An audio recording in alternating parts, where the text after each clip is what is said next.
Câmara em Pauta no ar. Muito obrigada a você que está aí do outro lado. No programa de hoje a gente vai falar sobre assédio no trabalho. Você de repente já passou por essa situação? Conhece alguém que passou ou quer descobrir o que é isso? A gente vai falar sobre esse assunto no programa de hoje e para isso a gente recebe 3 convidados. Eu tenho aqui a Tatiana Lima Campelo, que é coordenadora do trabalho no Ministério Público do Trabalho em Guarulhos. Obrigada pela sua presença, Tatiana. A gente tem também, ao lado da Tatiana ali, o Roberto Eloane, que é formado em Direito e Psicologia Social voltada ao assédio moral. Muito obrigada pela sua presença também, Roberto.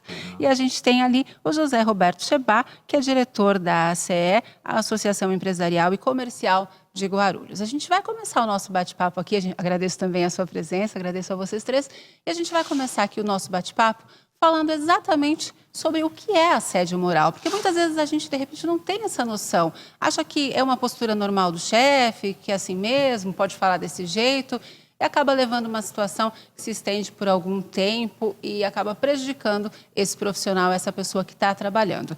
Eu vou deixar para vocês, quem quiser explicar para a gente o que é assédio moral, o que é assédio no trabalho. Assédio moral e assédio sexual, a gente pode começar pelo assédio moral, por favor. Pode ser. Quer falar, doutora? Pode começar. Claro que Bom, popularmente a gente tende a encarar a questão do assédio, né? Às vezes de uma forma um tanto desvirtuada. Eu acho que a doutora Tatiana pode colocar muito bem a questão do ponto de vista jurídico, porque o Brasil é um país ainda carente de justiça. Embora nós tenhamos tido um avanço significativo, né?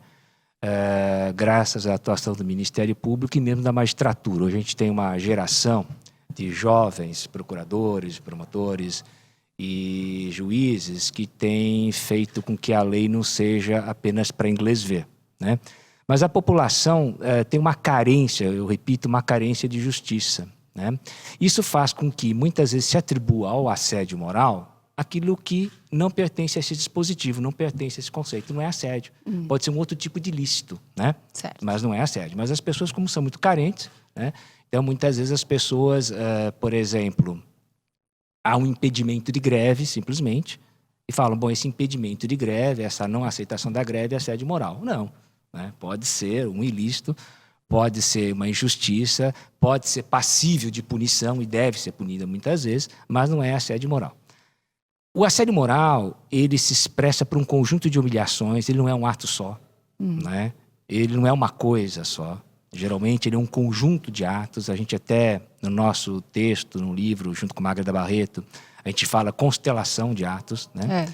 É um conjunto de atos abusivos que afetam a pessoa, vão desqualificando-a perante o grupo, vão destabilizando-a emocionalmente e fazem com que esse conjunto de atitudes negativas contra a pessoa faz com que ela muitas vezes peça demissão, inclusive. Então, infelizmente, o assédio moral tem sido utilizado no nosso país, não só no Brasil, mas principalmente no Brasil, para colocar o sujeito para fora. Tanto na esfera privada, quanto na esfera pública. Veja bem que interessante. Você tentando se livrar das verbas rescisórias, você tentando se livrar do ônus da dispensa do funcionário, você procede dessa maneira. É por isso que, na esfera pública, né, seja ela federal, estadual, municipal, o assédio moral, ele dura mais.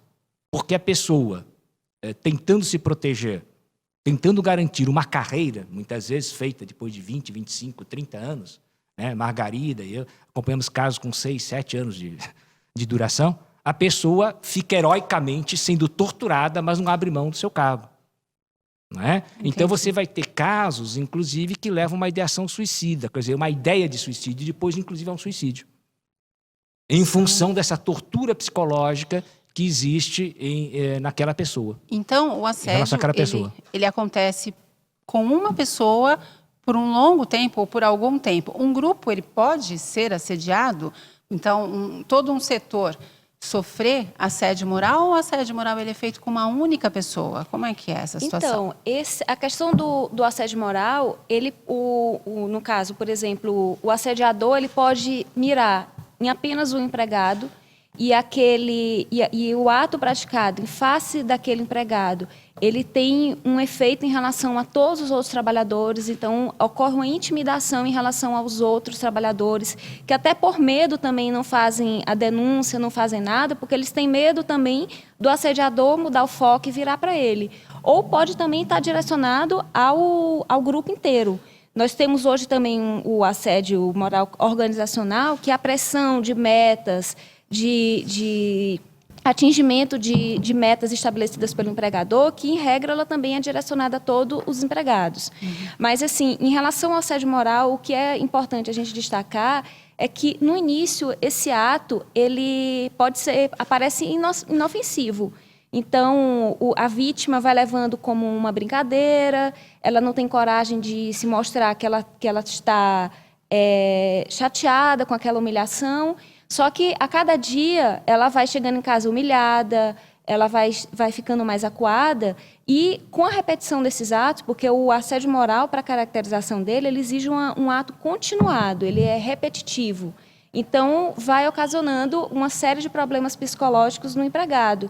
Então, nós temos crise de ansiedade, crise de choro, crise de pânico, e pode realmente chegar até o suicídio em casos extremos em que há uma violência psicológica no empregado. Certo. A gente tem aqui o José Roberto Chebá, que é diretor da Associação Empresarial e Comercial de Guarulhos. Então, lida bastante com a outra ponta, eu imagino, Exato. não é? Com os empresários, com as pessoas que empregam.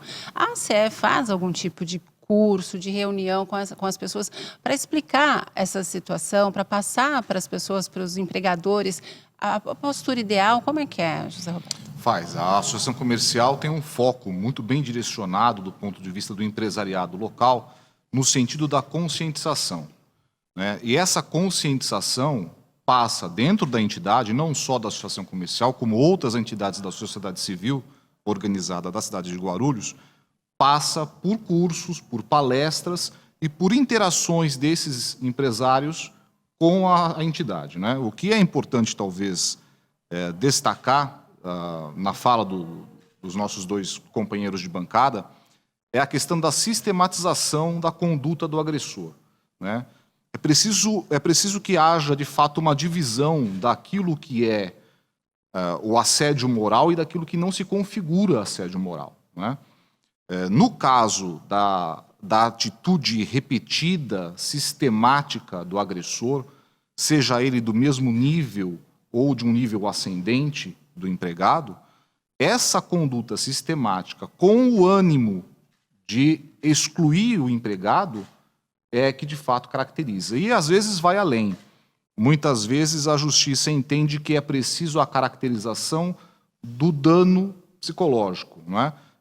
E para isso, evidentemente, dentro de um processo judicial, há que se requerer a perícia médica, a perícia de um médico psiquiatra, para que se comprove a existência de um dano, ou seja, uma patologia psicossocial, para que aí se possa a indenização.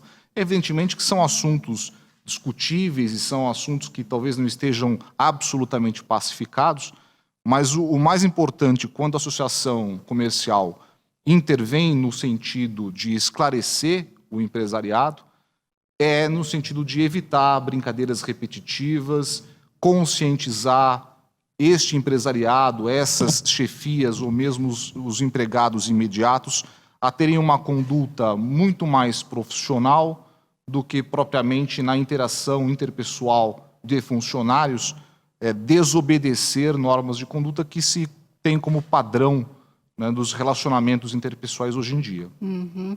Eu queria fazer uma parte. Por favor. Eu concordo com o doutor José Chebá no que concerne a sistemática. Todo assédio ele é processual, qual seja, ele tem uma história, não é? Não é um simples desentendimento, né? Eu posso me desentender com a Renata, ter um pequeno desentendimento e nos tornarmos até muitos amigos. Isso é normal, acontece dentro das famílias, enfim.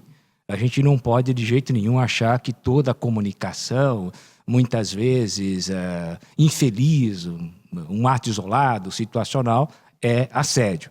Embora, né, haja, muitas vezes, a possibilidade de você ter um único ato, é a característica do dano moral. O doutor é civilista, sabe que o conceito de dano moral vem do direito civil, ele, aliás, é bem antigo, E pela gravidade, você acaba tendo um crime contra a honra. Né? Inclusive, você pode contrariar o Código Penal, 138, 139, 140 do Código Penal. Né? Injúria, calúnia e difamação.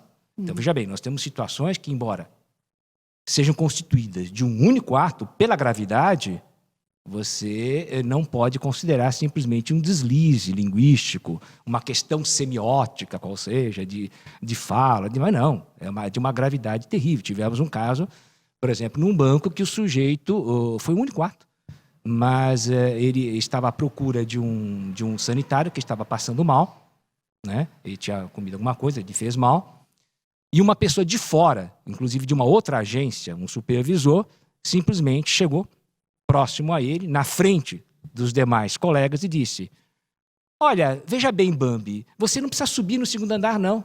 Pode vir para a reunião. Você vai no banheiro das mocinhas. Veja bem, um monte de quarto.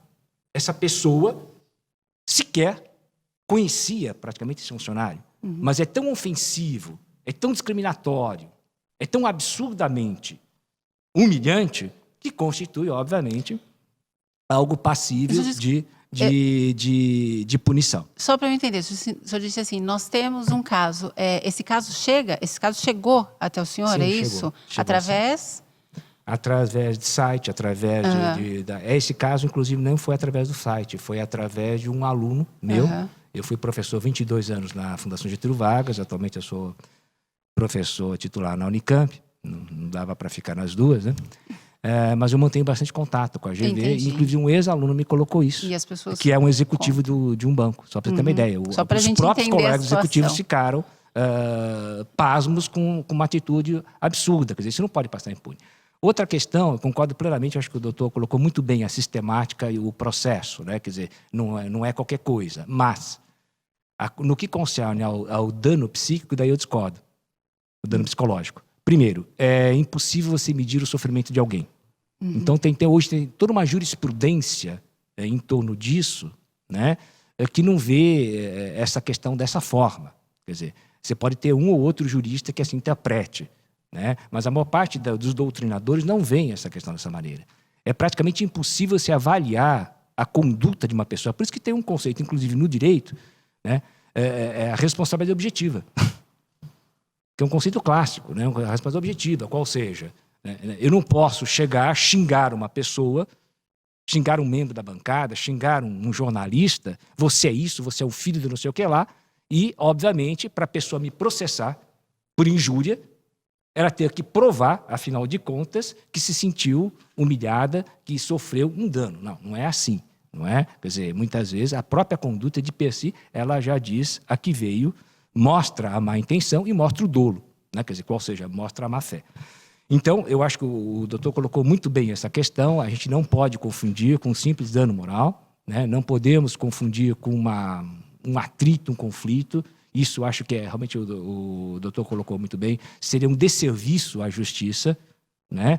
Mas a gente não pode esperar que uma pessoa, que é a vítima de uma situação, venha provar que, afinal de contas, ela se sentiu humilhada ou deprimida ou coisa semelhante. Como muito bem disse a doutora Tatiana, ela iniciou a fala, eu só quero complementar, muitas vezes, por ser o assédio moral um processo, a pessoa vai adoecendo. Né? Eu queria ela vai adoecer. E uma pessoa deprimida sequer consegue reagir. Essa é uma questão séria. Ela nem sabe que está sendo ofendida. Lá na frente é que ela observa o quê? O quanto aquilo lhe foi terrível, né? E ela não tem mais nem forças para reagir. Passando a palavra para a doutora. Eu só queria ressaltar, complementar a sua fala e falar que o assédio moral ele é caracterizado pela conduta do agressor. Então, assim, a gente não pode vincular que haja um dano psíquico para poder configurar um assédio moral. Até porque a gente não pode esperar que o trabalhador tenha um adoecimento mental para que a gente tenha que agir. Então, assim, é imprescindível a gente conseguir configurar o assédio moral antes de chegar no adoecimento. E, então, para isso, a gente tem que configurar e pela atitude do agressor, os atos de violência que ele está realizando. Tá certo. A gente vai falar sobre isso e muito mais, claro, no próximo bloco, porque se você se sente nessa situação, de alguma maneira vai ter que provar que passa por isso, né? Como é que a gente faz para provar, então, que está sofrendo assédio? É um dos temas, um dos assuntos que a gente vai falar no próximo bloco. A gente volta já.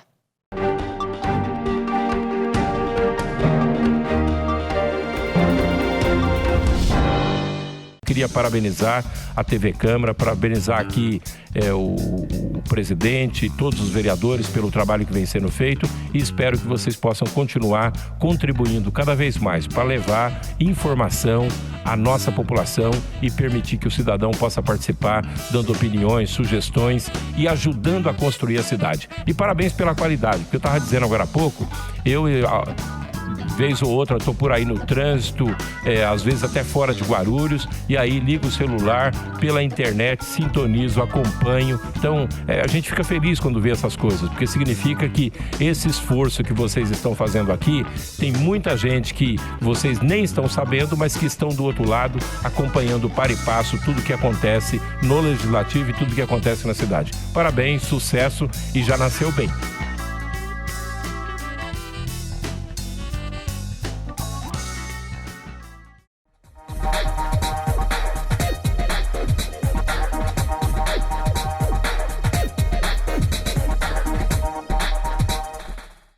O ESIC, Portal da Transparência, abre as contas da Câmara para toda a sociedade. Nele, você encontra as informações sobre o orçamento da Câmara, a receita e as despesas detalhadas. Após um rápido cadastro, você tem acesso a todas as informações. E algumas delas você não precisa se cadastrar para acessar. São as informações de interesse coletivo. Mais uma iniciativa da Câmara de Guarulhos para modernizar o Legislativo Municipal. Para saber mais, acesse o site da Câmara, www.câmaraguarulhos.sp.gov.br. Clique no link Portal da Transparência e veja o vídeo de orientação.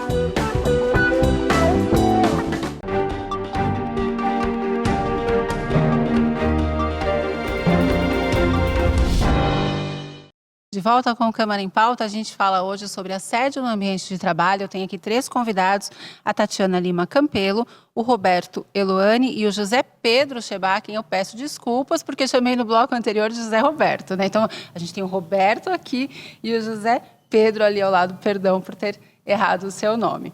A gente encerrou o bloco falando sobre essa questão, o bloco anterior, falando sobre como é que a gente faz para provar que sofre assédio no ambiente de trabalho, porque em algumas situações pode ser que isso a gente confunde, como o professor falou a respeito da greve. Olha, se você foi impedido, não é um assédio.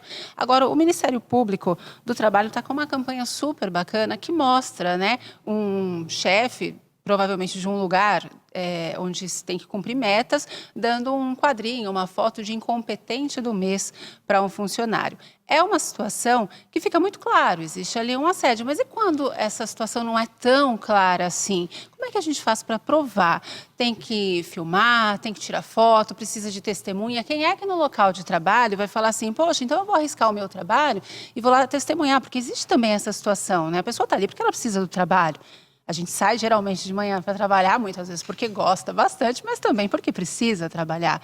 E aí como é que faz para provar que está sendo assediado pelo superior? Quem é que... Quer falar, professor? Por favor. Tá bom. Bom, depois os colegas complementam. Claro. Conversava eu com a doutora Tatiana aqui, que não é fácil.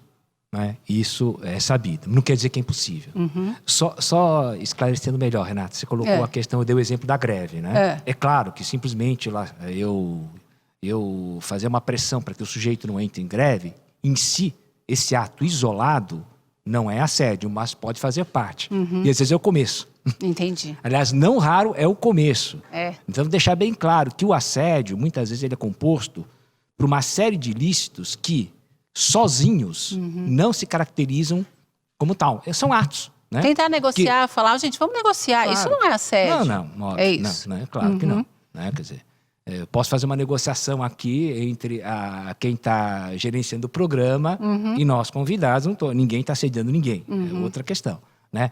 Mas veja bem, muitas vezes a questão do assédio, só para complementar, que eu acho que isso é um dado importante, muitas vezes ele é composto, é um conjunto de atos que, de forma isolada, não são ilícitos. Não constitui assédio, mas, em conjunto, são. Entendi. Né? Daí a questão da intencionalidade, que é uma questão complexa. Né? A própria frequência, a própria sistemática, como esses atos eles são engendrados, como é que eles são articulados, é que mostra o processo de assédio, né? Então, a prova, tanto no assédio moral quanto no assédio sexual, obviamente não é fácil, mas não quer dizer que seja impossível. Nós temos alguns mitos, por exemplo. Testemunhas, é difícil? É. É impossível? Não. Não. Né? A gente sabe que muitas vezes as pessoas vão em testemunho, até porque, como muito bem disse a doutora Tatiana, ele atinge um conjunto de pessoas. Quem está sendo assediado, é claro que está sentindo, mas quem está assistindo, é claro que está sofrendo. Eu ver um colega ser humilhado... pensando, eu posso ser o próximo, né? Eu ver um colega que está sendo humilhado, e se a pessoa é inteligente fala, puxa vida, se estão humilhando aquela pessoa, se estão desdizendo, se existe maledicência, quem garante que dentro de um mês isso não vem parar aqui, no meu lugar? E geralmente vem. A experiência mostra que vem. Então, o espectador, aquele que assiste, né, ele também está sofrendo. Ou aquele que é obrigado a ser conivente, né, a ter atitudes que também não são as mais recomendáveis do ponto de vista ético, ele também está sofrendo. Porque ele sabe que ele está errado. Não é? Então, muitas vezes nós vamos ter surpresas. São pessoas que já não aguentam aquele trabalho, que já não aguentam aquele ambiente, que também estão adoecendo por estarem presentes. E de uma maneira direta ou indireta, estão sendo coniventes. Então, eles vão em testemunho.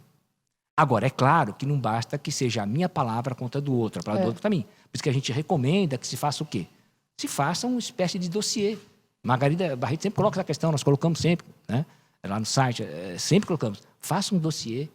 Hoje em dia se aceita, inclusive, que na agenda você coloca o que aconteceu, em que data, em que dia, né? Qual ocorrência, quem fez, teve testemunha, não teve testemunha, como se deu esse ato, por que ele aconteceu de novo, existe uma sistemática, enfim, é necessário que isso seja feito.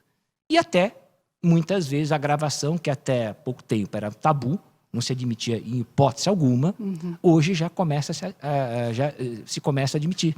Não é? Desde que não haja um terceiro fazendo. É isso que a justiça, corretamente, na minha opinião, não admite, porque senão vira uma paranoia, né? Eu estou toda hora gravando todo mundo, né? Com um gravador escondido, com um celular escondido, eu contrato um profissional, é claro. Daí vira uma coisa mafiosa, não é isso que se pretende. Tá? Mas até isso, hoje, dependendo do caso, a justiça é bem mais complacente. Qual seja, deve-se sistematizar os e-mails, imprimi-los, gravá-los, salvá-los. As falas devem ser anotadas. As testemunhas também devem ser objeto, né, de uma atenção, né, até para que se observe se essa pessoa seria capaz de testemunhar ou não, se ela é confiável ou não, se ela tem um senso de justiça, se ela tem coragem. Como diria Aristóteles, né, a coragem é a primeira das virtudes, é a mãe de todas as demais virtudes. Enfim, é possível, sim, que se prove o assédio, ou pelo menos que se dê ao magistrado e ao Ministério Público, né, o mínimo de certeza de que houve uma violência sistemática. Tá? Mas você tem que ter alguma coisa, não basta a sua palavra contra a palavra do outro. Tem que ter aí, realmente, as provas. A gente tem um dado aqui que o assédio moral, ele é bem equilibrado entre homens e mulheres. 50 e... quase que metade de homens e mulheres sofrem assédio moral. Já o assédio sexual, não. Ele é a esmagadora maioria das pessoas que sofrem com assédio sexual no ambiente de trabalho são mulheres. E existe bastante denúncia, doutora? As pessoas procuram? Como é que é essa questão? É mais difícil ainda de provar? Porque, e li também na pesquisa que eu recebi, que as secretárias são as maiores vítimas desse tipo de assédio.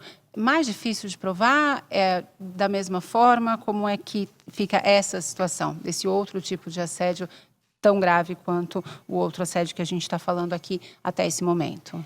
O assédio sexual, de fato, ele é muito mais difícil de provar porque, em regra, o assediador ele atua sorrateiramente. Ele não vai cometer um assédio na frente de outras pessoas. Ele vai aproveitar um momento que a empregada está fazendo um determinado serviço em um setor que ninguém está vendo, ninguém está observando. Então, assim, essas atitudes, elas são escondidas. Então, o que dificulta mais ainda a prova da empregada. Mas, como o doutor já falou, é possível sim provar. A empregada ela pode se documentar, ela pode utilizar, nesse caso, a gente pode utilizar de gravações entre ela e o assediador, porque assim, não é ilícita, essa prova não é ilícita. Ela é uma conversa que está ocorrendo entre os dois interlocutores. Então, assim, a gente pode sim utilizar esse meio de prova. Até porque, nesse conflito entre o direito à intimidade e a comunicação, essa prova, nós temos que fazer uma análise e, assim, há uma ofensa à dignidade do trabalhador e, assim, nesse momento, a gente tem sim que admitir essa prova. Não há ilicitude nessa prova produzida. Uhum.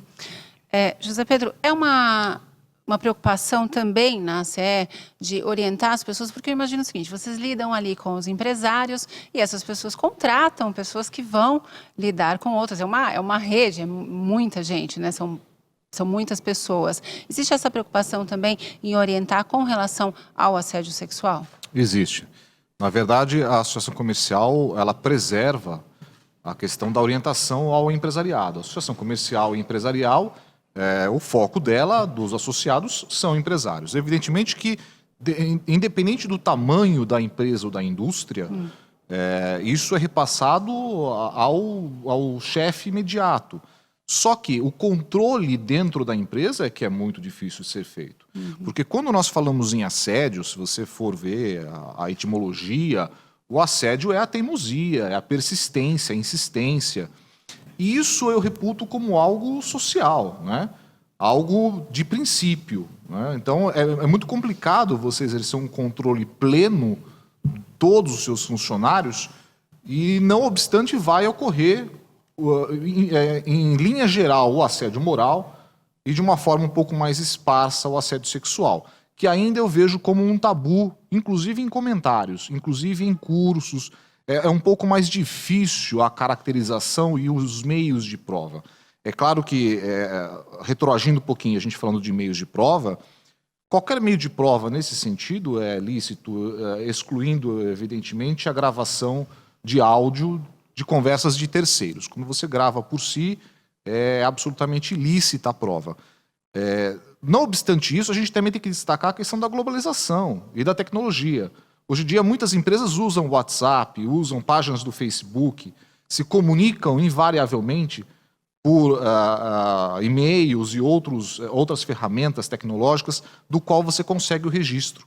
Então, o que antigamente você privilegiava uma prova testemunhal, hoje você tem uma gama maior de meios probatórios para caracterizar o assédio, seja o moral, seja o sexual. O sexual, evidentemente, com a maior dificuldade, você tem muito a questão da diferenciação do galanteio, né, e do assédio, que é a insistência, a prevalência do poder do chefe sobre o subordinado, enfim, e outras características. Mas há uma preocupação muito grande na conscientização. Mas é uma conduta social. Certo. De tudo que a gente ouviu aqui, né, que a gente conversou aqui, me parece bastante preocupante é que precisa. A gente está sempre falando, né, precisa da repetição, e aí o professor falou bastante a respeito das questões que a gente tem de consequência, que são as consequências para a saúde. E enquanto está acontecendo, a saúde está sofrendo dano, não tem como ser diferente. E no site da Assédio Moral, assediomoral.org, né, professor, tem lá alguns dados a respeito de uma pesquisa que foi realizada. É um livro, uma jornada de humilhações? Sim, é esse que está aí, né? Margarida Barreto, e tem esse que foi escrito em conjunto. Margarida Barreto, eu e professor Esther de Freitas. E lá vocês mostram alguns dados que são muito preocupantes, que falam sobre crises de choro. 100% das mulheres disseram que têm crises de choro e palpitações e tremores. 40% dos homens disseram que têm. E aí a gente chega num dado aqui de tentativa de suicídio, que é muito grave. E 13% dos homens disseram que tentaram suicídio. 13,8. 13,8, quase né? 14. Falhou aqui um pouquinho. Disseram que tiveram esse pensamento, tentaram, na verdade, né? A ideia do suicídio, 100% dos homens tiveram. Então, parece que a humilhação para os homens aí nesse ponto fica um pouco mais... eles carregam mais isso, né? Porque são 100% dos homens e 16% das mulheres. A gente está comentando aqui um dado que é muito grave. é muito complicado a gente lidar, saber que as pessoas vão ter que passar por isso para conseguir provar e ao mesmo tempo, elas estão pensando, elas estão passando mal, elas têm pressão alta, elas têm dor de cabeça e elas pensam em se matar por conta disso. Eu acho, Renata, você está tocando num ponto que é extremamente importante, né? Porque envolve, inclusive, uma questão de gênero, não só de sexo, né? Por que eu estou falando isso? Veja bem, alguns dados que a doutora Margarida já tinha descoberto na sua tese, lá atrás, se a gente for, você entrar no nosso site, como você fez, você pegar esse livro, né, são atualíssimos. Isso que é impressionante. Outrora não fossem, entendeu? Né? Mas são. Verdade. Eles são atualíssimos. Isso mostra a qualidade do trabalho da Margarida, obviamente, e mostra que, infelizmente, o site que a gente tem, né, que deixar bem claro que não tem nenhum fim lucrativo, não é clínica, não é escritório de advocacia, não recebemos, em hipótese alguma, dinheiro nem de governo, nem de ONG, não é uma ONG, nem de empresas, de ninguém. Ele só dá prejuízo, literalmente. Às vezes algumas ameaças, é claro, né? Mas esses são ossos do ofício, né? Mas os dados estão atuais. Por quê? Porque a dinâmica não mudou. Porque essa lógica, esse capitalismo selvagem no qual nós vivemos, continua com a sua própria dinâmica. Quer dizer, há avaliações humilhantes, né? As pessoas sendo vistas, muitas vezes, como coisas, né? Como objetos, tal como esse microfone, que quando funciona bem, tudo bem. Quando não funcionar, eu sou capaz de jogar fora e comprar outro. Então, é essa lógica que induz as pessoas, muitas vezes, a terem um comportamento perverso. Não que elas sejam perversas, né? Eu ainda acredito no ser humano, mas acabam se comportando como tal. E essa questão de gênero que você está trazendo, Renata, ela é muito importante, porque quando você observar lá no site, na pesquisa da Margarida, enfim, nesse texto, né, que 100% das mulheres choram, ok. E daí nós observamos que os homens, né, quando eles são questionados se eles choram, poucos confessam que choram. Agora, eu lhe digo, choram sim. E sabe onde que choram? No banheiro. Choram no banheiro. Pra ninguém Porque ver. homem é aquele velho provérbio, né? Que em verdade virou uma canção mexicana, né? Que se popularizou, né? Tá na América Latina toda, o homem que o homem não chora. Então eles não contam sequer para a esposa, não contam para a namorada, muitas vezes, né? Houve casos de pessoas que tinham sido assediadas, ouça bem, passavam por aquilo durante 2 anos e depois de 6 meses, não aguentarem mais, terem saído da empresa, indo do outro lado da cidade, o quê? Né? Para se embebedar no boteco e a própria esposa não sabia o que estava acontecendo. Então você vai ver que essa pessoa está sendo minada há muitos anos. É claro que uma pessoa assim, até por a família não saber, ela perde o apoio da família, justamente da família. E daí ele não vê saída mais. A única saída para ele é o suicídio. Deixar bem claro que todas as pesquisas sérias sobre suicídio no mundo todo deixam claro que o suicida, ao contrário do que se pensava, não é um translocado, não é uma pessoa que não sabe o que está fazendo, está totalmente, as pessoas veem, está totalmente doido, não, ele sabe sim o que está fazendo. Tal como uma pessoa que passou por tortura, muitas vezes, ela está pedindo para morrer, porque a única forma que ela tem de se livrar daquele sofrimento é isso. É por isso que o homem, por guardar mais, ele tem mais ideação suicida e principalmente se mata muito mais do que a mulher. Os casos de mulheres que chegam ao suicídio, se comparado ao dos homens, é muito mais baixo. O que mostra a crueza e a responsabilidade que a justiça tem e as empresas têm, né, em relação ao assédio moral. Não é uma questão individual, é uma questão de organização do trabalho. Tá certo. Tá bom? Bom, o nosso tempo é curto para um assunto tão bacana, na verdade um assunto tão sério e tão importante que a gente tem para falar aqui. Acho que a gente conseguiu falar bastante coisa. Eu agradeço a vocês 3 pela presença. Quer deixar algum endereço, algum recado para as pessoas que estão assistindo, doutora? Assim, como resultado, né, do que a gente discutiu, eu queria deixar o recado, né, para as pessoas que adoecer no trabalho, ela não precisa adoecer no trabalho. Então, sim, denuncie, procure o sindicato, procure o Ministério do Trabalho ou o Ministério Público do Trabalho.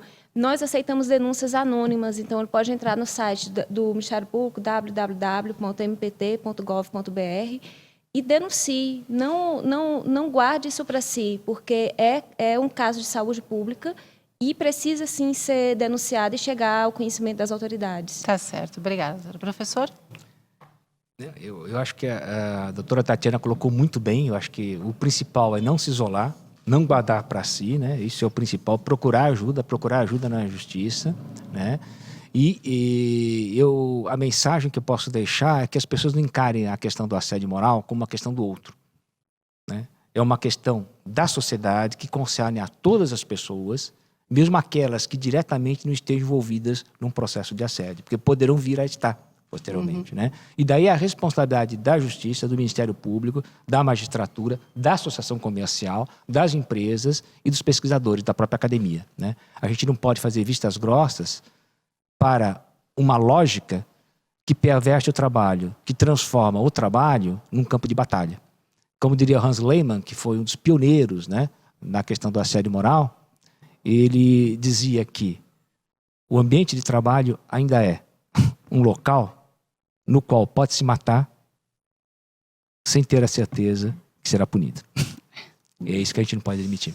O site, só para a gente deixar mais uma vez? www.assediomoral.org. www.assediomoral.org, não é com. Tá certo. Tá Obrigada. José Pedro? Eu agradeço a oportunidade, eu agradeço estar ao lado aí de dois mestres da questão e dizer que a Associação Comercial está de portas abertas, não só para o empresariado local, mas para o empregado também. Que é importante que a pessoa não se sinta, como disse o professor, sozinha, que ela partilhe, que ela comunique, né, as suas intenções, as suas dúvidas, que ela consulte um advogado, que geralmente é a primeira trincheira que a pessoa se socorre, na figura do advogado ou do sindicato, e que ela partilhe as informações até para esclarecer as suas dúvidas e, de fato, havendo a caracterização, que ela procure exercer o seu direito. Não é? Essa acho que é a mensagem mais particular que a gente pode passar ao telespectador. Tá certo. Obrigada, gente. Muito obrigada pela presença de vocês. Obrigado, Renata. E você que esteve com a gente, muito obrigada pela sua companhia. Eu espero que o nosso bate-papo aqui tenha te ajudado ou, de repente, faça com que você possa ajudar alguém. Essa foi a nossa intenção hoje. Até a próxima. Tchau.